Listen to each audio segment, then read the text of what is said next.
Jalur kereta api Bogor-Sukabumi dibangun pada tahun 1879. Proyek ini dinamakan dengan jalur Priangan yang pada saat itu dikelola oleh perusahaan Belanda. Jalur Priangan menggagas jalur dari Bogor ke Sukabumi, Cianjur, Cimahi, dan kemudian berakhir di Bandung.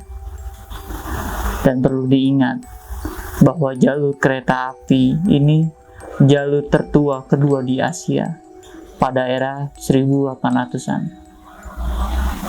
Para leluhur yang menjadi tahanan banyak sekali yang menjadi korban atas pembangunan ini karena dipekerjakan secara paksa atau yang biasa kita sebut dengan kerja rodi. Dari hal ini tidak mengherankan jika masyarakat menanggapi bahwa jalur ini adalah jalur mistis. Terlebih lagi setelah peristiwa di tahun 2000, terowongan Paledang semakin dikenal oleh masyarakat karena kejadian itu. Karena itulah, mari kita flashback pada kejadian di tahun 2000 di mana terdapat sebuah peristiwa yang sangat tragis.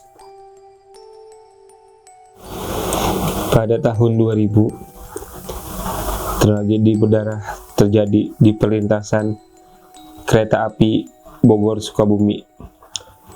12 nyawa remaja meregang di atap gerbong kereta jurusan Bogor-Sukabumi.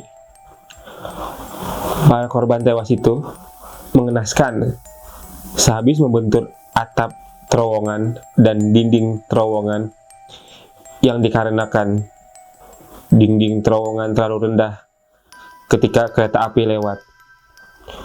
Tubuh korban berceceran di sepanjang lintasan, menciptakan suasana yang mengerikan dan membuat semua orang ketakutan pada saat itu. Mereka yang ikut menyaksikan 12 anak muda meregang nyawa dalam insiden berdarah terowongan Paledang sejatinya berusaha untuk mengubur kenangan buruk itu, dan tidak ada yang mau menceritakan selain kengerian yang luar biasa. 12 tubuh yang dicabik terowongan berserakan menjadi serpihan-serpihan yang memberikan panorama perih. Satu demi satu warga mengumpulkan serpihan-serpihan bagian tubuh itu dengan rasa bersedih. Dalam balutan suasana magis, proses evakuasi memberi pengalaman tak terlewatkan untuk siapapun. Mereka tak tega mengais tubuh badan remuk itu.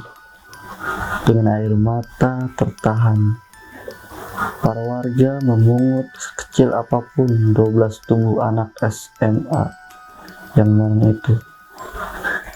Bahkan, menurut pengakuan warga, ada pula korban yang sudah terpisah pinggulnya, namun masih bisa bertanya ke warga.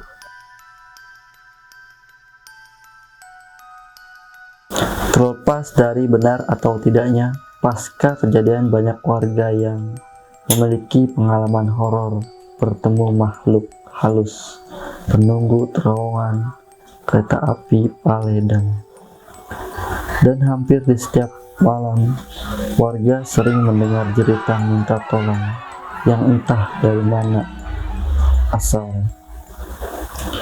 Warga pula pernah melihat sosok tanpa kepala yang berjalan di sekitar perlintasan kereta api. Serem banget.